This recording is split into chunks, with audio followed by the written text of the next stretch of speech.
오늘은 몇 월 며칠이죠? 9월 2일입니다. 어느덧 계절이 9월이 되었습니다. 여러분 들판에 한번 나가보시기 바랍니다. 차를 몰고 조금만 나가보면 황금 물결을 이루고 있는 들녘을 바라볼 수 있습니다. 그 들에 있는 곡식들과 많은 열매들은요, 그저 아무 데서 텅 비어 있는 곳에서 자라는 것이 아니었죠. 누군가가 땀 흘린 사람이 있었죠. 농부들이었습니다. 농부들이 한 해 동안 땀 흘리고 수고했던 결실이 봄이 가고 여름이 가고 이 가을이 왔을 때 바로 주렁주렁 열매가 맺혀 풍성한 가을을 맞이한 것입니다. 추수하는 계절이 올 것이다. 반드시 가을은 찾아올 것이다. 그 더웠던 여름은 끝이 보이지 않았는데 반드시 가을이 온다는 것을 알고 있었고, 미리미리 준비한 사람들은 가을은 신명나는 계절입니다. 풍성한 계절이고 행복한 계절입니다. 그런데 들판에 나가서 농부를 한번 만나보았습니다. 그분이 이런 말을 하더라고요. 똑같은 땅에서 같은 시간과 정성을 들여서 한 해 동안 땀 흘리고 수고했는데 저마다 열매가 다르다는 것입니다. 같은 땅에 같은 씨를 뿌렸는데 어떤 것은 풍성하게 열매를 기대하는 것이 있는데 또 어떤 것이 있을까요? 볼품이 없이 올해 농사가 헛수고했다. 그런 밭도 있었다는 것입니다. 너무나 놀랍게도 영적인 추수하는 모습도 들에 나가서 농사를 짓는 농부들의 모습과 그대로 닮아 있습니다. 우리는 지난 1월, 2월, 그리고 어느새 8월이 지나가고 9월을 맞이했습니다. 똑같은 시간을 보내었고 동일한 이 예배당에서 동일한 목사님으로부터 함께 예배하다가 어느덧 9월의 둘째 날을 맞이했습니다. 특별히 이 강대상에서는 예수님이 생명의 떡이시다. 이 떡을 먹는 자마다 영생할 것이라고 말씀을 선포했습니다.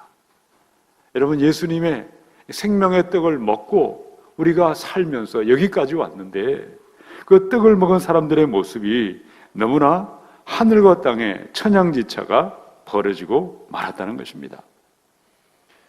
예수님이 보시기에 우리의 모습을 두 부류로 구분할 수 있겠습니다.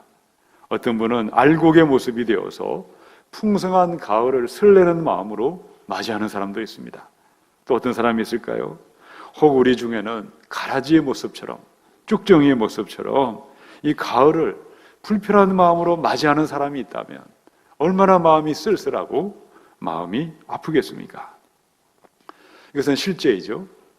여러분, 이삭의 가정에 쌍둥이 아들이 태어났죠. 첫째는 에서였고 둘째는 누구였죠? 야곱이었습니다. 에서와 야곱은요, 똑같은 부모님 밑에서 똑같은 집안에서 함께 자랐습니다. 소위 말해서 사주팔자가 똑같았습니다. 모든 것이 똑같았지만 추수했을 때 마지막 그날 하나님 앞에 그들의 모습은 하늘과 땅의 모습이 되고 말았다는 것이죠. 초대교회 안에 7 집사님이 계셨습니다. 스데반처럼 순교자로 위대한 영광의 사람도 있지만 니골라 당의 괴수가 되었던 니골라 같은 사람도 있었다는 것이죠. 우리가 정말 하나님 앞에서 이 말씀을 듣는 것은 생명의 떡을 먹는 것입니다. 이 떡을 바르게 먹었다면, 이 하나님의 말씀이 생명의 떡을 참되게 먹었다면 시간이 가면 반드시 하나님 앞에 우리의 믿음은 경건한 믿음으로 자라날 수밖에 없는 것입니다. 이 시간 우리의 모습이 어떠하십니까?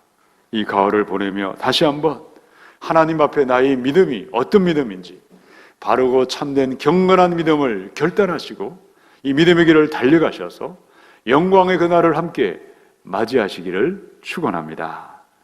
자, 하나님 앞에서 인정받는 사람들, 바르고 참된 경건한 믿음의 사람들은 그 모습이 어떠했겠습니까? 첫 번째 25절을 읽어보십시다. 시작. 자유롭게 하는 온전한 율법을 들여다보고 있는 자는 듣고 잊어버리는 자가 아니요 실천하는 자니 이 사람은 그 행하는 일에 복을 받으리라. 자, 율법 앞에 수식어가 붙어 있죠. 어떤 율법이죠? 자유롭게 한다. 또 그 다음에는요, 온전한 율법이다. 이 율법은 뭘 말할까요?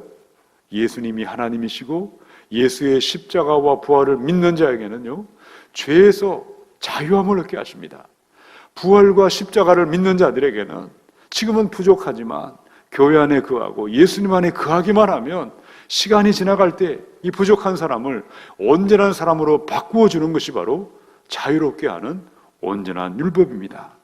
자, 들여다본다는 건 뭘까요? 이 말의 원래 뜻은 자세하게 관찰하다, 자세하게 살피다. 바로 그 뜻이죠. 예수님의 말씀을 들여다보는 그는 누구이겠습니까? 오늘의 말씀의 제목 그대로입니다. 하나님 앞에서 경건한 믿음으로 살기를 원하고 그렇게 나타나기를 사모하는 그들을 말합니다. 한마디로 참되고 진실한 경건의 모습은 어디에서 시작되고 있겠습니까? 자, 저를 따라서 한번 선포하십시다. 말씀을 듣고 잊어버리지 않겠습니다. 말씀을 듣고 실천하겠습니다. 여러분 주변에 많은 우리 지체들이 있죠? 우리 주변에 있는 형제 자매들을 한번 생각해 보시기 바랍니다. 어떤 사람도 말씀을 들은 다음에 금방 잊어버리기를 원하는 사람은 없습니다. 할 수 있는 대로 말씀을 간직하기를 원하고 말씀대로 한번 살아보려고 노력하는 마음은 누구나 다 가지고 있는 것입니다. 아브라함의 조카였던 롯이 그러했죠. 롯이 하나님의 말씀을 들었습니다. 그도 말씀대로 살기를 원했고 말씀 따라 살아보려고 그도 그 마음을 품었습니다. 오늘 야고보서라는 편지를 받고 있던 그들도 마찬가지였죠. 말씀을 들었고 말씀대로 살기를 그렇게 원했습니다. 자, 그런데 현실은 어땠습니까? 현실은 돌아서 버리면 예배당 문을 나가는 순간 금방 잊어버립니다. 말씀의 행함도 없었고 어떠한 실천도 나타남이 없었다는 것이죠. 자, 이유는 어디에 있을까요? 다른 사람을 생각하지 마시고 나를 한번 생각해 보십시다. 우리는 주일마다 예배당에 와서 말씀을 듣고 있고 말씀을 알고 있지만 왜 말씀을 마음에 하루 종일 간직하지 못할까? 왜 말씀이 나를 다스리지 못하고 내 삶이 말씀을 행하는 기쁨을 누리고 있지 못하는 이유는 도대체 어디에 있겠습니까? 토마스 리라는 목사님이 영국에 가서 1년을 살면서 안식년을 보내게 되었습니다.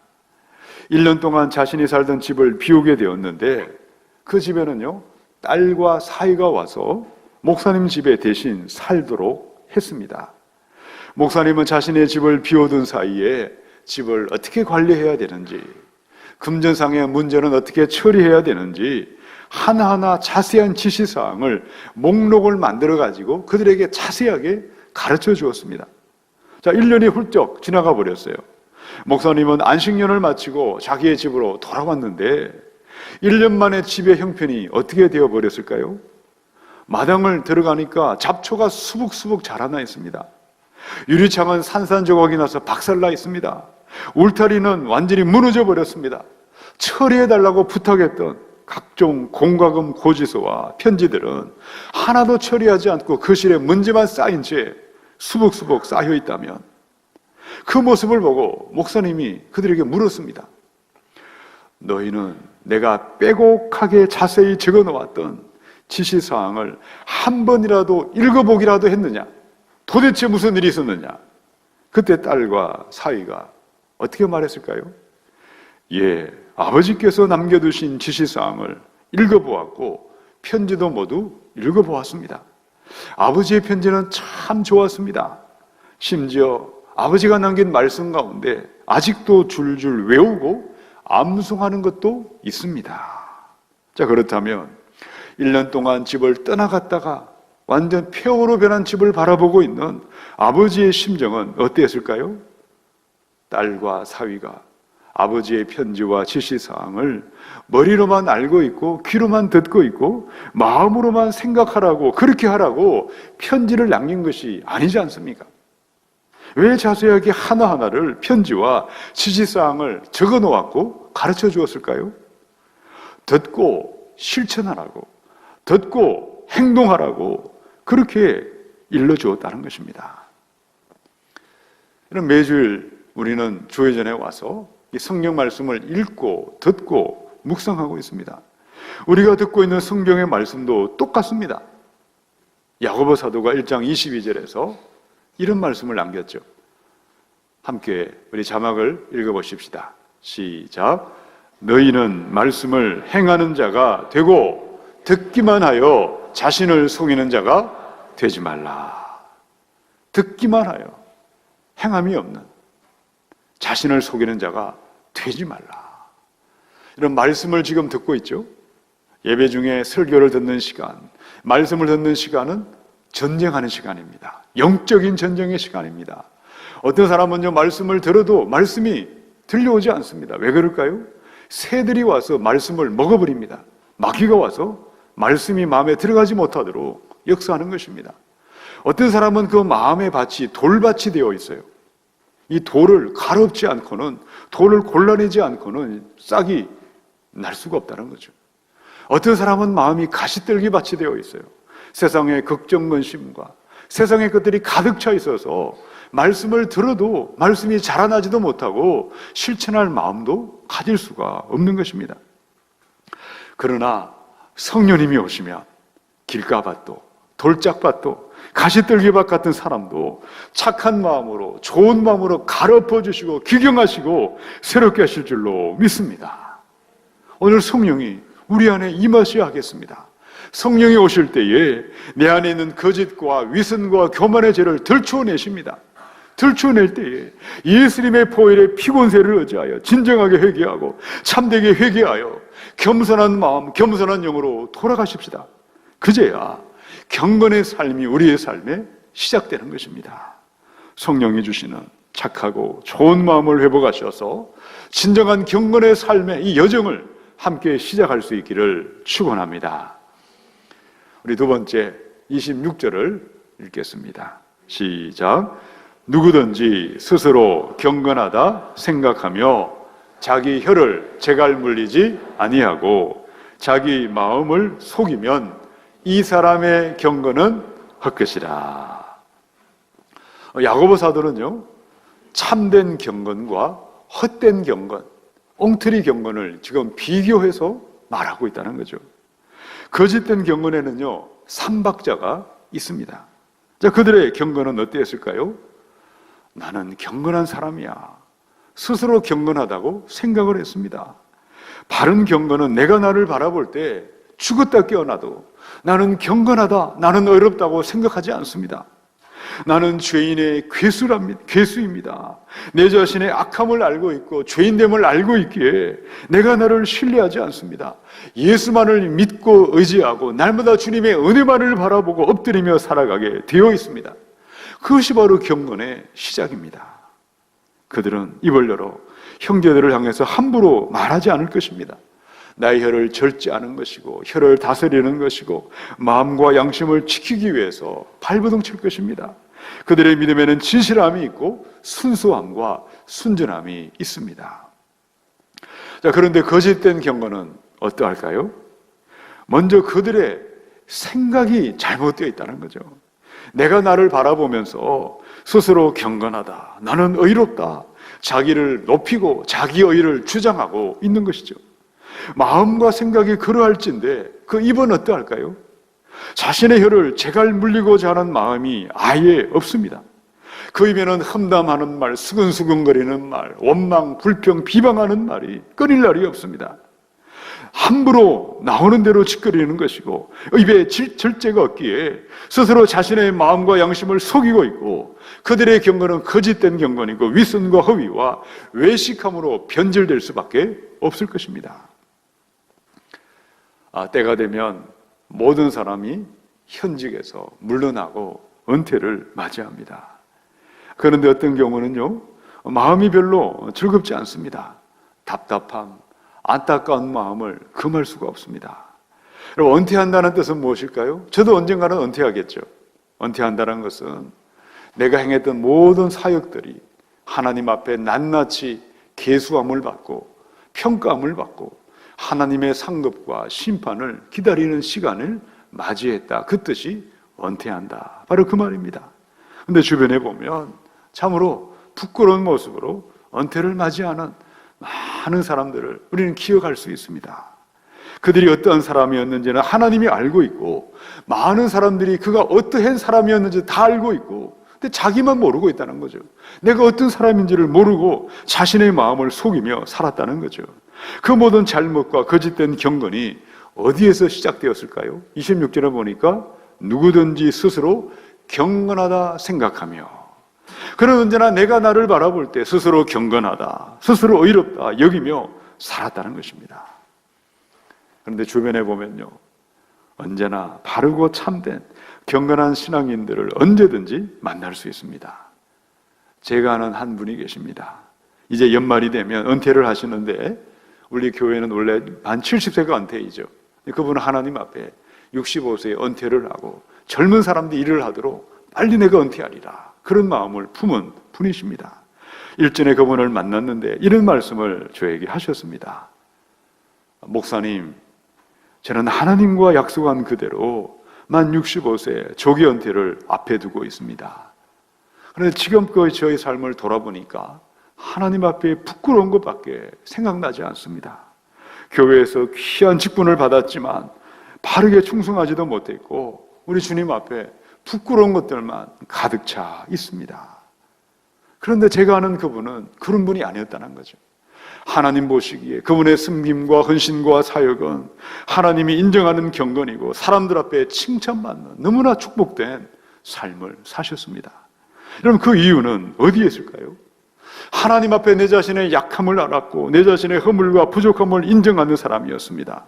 날마다 주님의 은혜가 없이는 살 수 없음을 알았기에 그분에게는 예수님이 주시는 기쁨과 영광의 날이 예배되어 있다고 믿습니다. 찬송가 305장, 나 같은 죄인 살리신 주원의 놀라와. 이 찬양은 우리 그리스도인이라면 한시도 잊어버리지 말아야 될 찬송입니다. 여러분, 그리스도인이 누구일까요? 내가 그리스도인이 되었다는 뜻은 무슨 뜻입니까? 나는 하나님 앞에 깨끗한 사람입니다. 나는 아무 죄도 없고 허물도 없는 그런 사람이 되었다는 것을 의미하지 않습니다. 그리스도인이 되었다 함은 나는 하나님 앞에 허물 많은 사람이요 죄 많은 인생이지만 주의 보혈을 의지하여 예수님의 은혜로 말미암아 이제는 믿음으로 죄 사함을 받았습니다. 아들이 되고 딸이 되었습니다. 거듭난 사람이요 날마다 성령을 따라 사는 사람이 되었다. 바로 그 뜻입니다. 하나님 앞에 나아갈 때 우리의 믿음이 어때야 되겠습니까? 스스로 경건하다고 여기는 삶이 아니라 하나님 앞에 나아갈 때마다 나의 약함과 부족함과 죄인됨을 알고 깨닫고 날마다 주님의 은혜만을 붙들고 의지하셔서 진정한 경건의 믿음으로 자라나시기를 축원합니다. 우리 세 번째 27절을 읽어보십시다. 시작. 하나님 아버지 앞에서 정결하고 더러움이 없는 경건은 곧 고아와 과부를 그 환난 중에 돌보고 또 자기를 지켜 새 속에 물들지 아니하는 그것이니라. 여러분, 경건이 무슨 말이죠? 경건에 대해서 계속 말씀하고 있는데 여러분이 사전을 한번 찾아보시면 경건은요, 어떤 것을 소중하게 받들고자 하는 것이 있어서, 어떤 것을 소중하게 받들고자 하는 것이 있어서 엄숙해지다. 이것이 바로 경건이라고 국어사전에 정의 내리고 있더라고요. 어떤 것이 무엇일까요? 하나님이십니다. 하나님을 소중하게 받들고 싶어하는 그 마음이 있다는 거죠. 경건은 언제나 하나님 앞에서의 바른 믿음의 자세요, 바른 태도가 경건입니다. 그렇다면 경건하다 경건하지 않다를 누가 판단할 수 있고 누가 확정하겠습니까? 사람이 판단하는 것이 아닙니다. 제도나 관습이나 전통으로 경건을 판단하는 것이 아니라 오직 하나님만이 경건을 판단하시고 확정하십니다. 많은 사람들이 주일을 맞이하여 예배당에 찾아오고 있지만 그 사람이 경건한지 경건하지 아니한지는 누가 확정할까요? 살아계신 예수 그리스도 하나님만이 모든 것을 알고 계시고 판단하고 확정해 주십니다. 자, 26절은요, 경건의 내면적인, 내적인 측면을 말했습니다. 경건은 마음에서부터, 생각에서부터 스스로 경건하다고 여기지 않는, 거기서 시작하는 것이고, 그의 입에는 절제가 있는 것이고, 마음을, 바른 양심을 지키려고 하는 내적인 경건을 26절에서 말하고 있다면 27절은 외적인 경건을 말하고 있다는 거죠. 자, 하나님이 인정하는 경건, 하나님이 기뻐하시는 복 주시는 경건은 어디에 있습니까? 저를 따라서 한번 선포하십시다. 환난 당하는 자를 돕겠습니다. 나눔과 베품을 실천하겠습니다. 이 땅에 오신 예수님의 생애는 어떠하셨습니까? 예수님은 자기를 배부르기 위해서 다른 사람을, 약한 사람을 짓밟으신 적이 한 번도 없으셨습니다. 예수님은 나의 성공과 출세와 야망과 탐욕을 위하여 사람들을 이용해 먹으신 적도 한 번도 없으셨습니다. 예수님은 하늘의 모든 영광을 가지신 하나님이시지만 죄인을 위하여 낮고 낮은 마구간의 목수의 아들로 동정녀의 몸에 오셨습니다.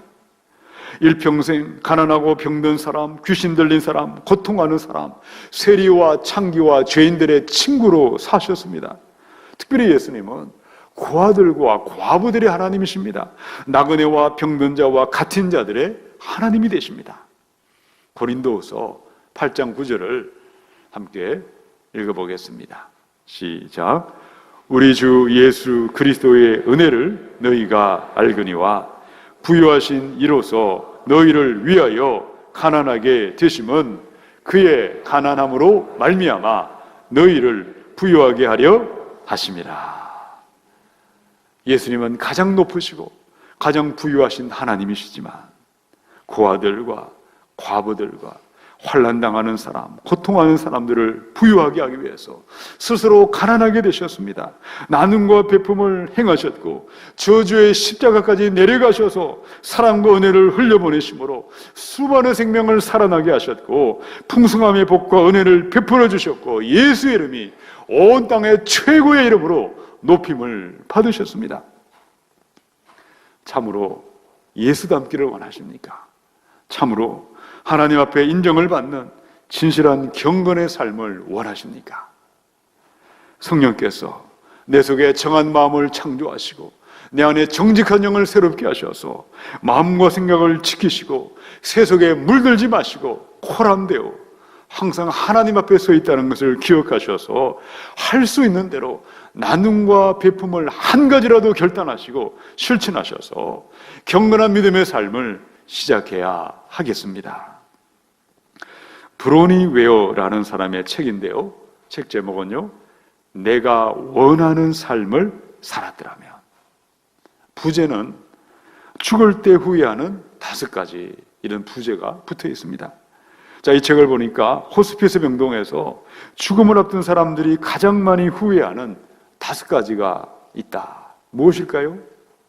마지막 죽음 앞에 후회하는 첫 번째는요, 다른 사람이 아니라 내가 원하는 삶을 살았더라면. 두 번째, 내가 그 일에 그렇게 열심히 일하지 아니했더라면. 열심히 일을 했는데 엉터리, 번지수가 다른 곳에 가서 헛된 일만 하고 살았다는 거죠. 세 번째, 나의 감정을 표현할 용기가 있었더라면. 네 번째, 친구들과 계속 연락하고 살았더라면. 다섯 번째, 나 자신에게 더 많은 행복을 허락했더라면. 많은 사람들이 자신의 지나온 삶을 돌아보다가 참된 행복이 아니고 엉터리 행복을 위하여 너무도 분주하게 살았구나, 너무도 허탄한 일에 열심을 내고 살았구나, 뼈저리게 뉘우치고 후회하다가 가슴을 치며 지금도 이 땅을 떠나가고 있습니다. 참된 행복과 진정한 행복은 어디에 있겠습니까? 마지막 그날, 하나님 앞에 서는 그날, 하나님이 인정하는 진정한 경건의 사람으로 나타나고 드러나는 데 있는 것입니다. 매일매일 말씀 앞에 서시고 기도의 삶을 결단하셔서 자신을 지켜 세속에 물들지 마시고 온 땅에 나눔과 베품의 삶을 실천해야 되겠습니다. 이스라엘에 가면요, 여러분이 꼭 가보시기 바랍니다. 갈릴리 호수가 있고 갈릴리 호수 밑에 사해바다가 있습니다. 사해바다는요, 사람이 살 수도 없고 생명체가 살 수가 없어요. 왜 그렇죠? 끊임없이 물이 흘러 들어오는데 물이 나가지 않습니다. 계속해서 받기만 하고 나눔과 베품이 없기에 그의 삶은 죽어 있는데, 그리스도인 가운데 사해바다와 같은 삶을 사는 사람이 너무나 많습니다. 갈릴리 바다는 어떨까요? 끊임없이 요단강물을 받아들이고 끊임없이 물을 흘려보내기 때문에 그 바다에는 수많은 고기와 생물들이 살아있는 것입니다.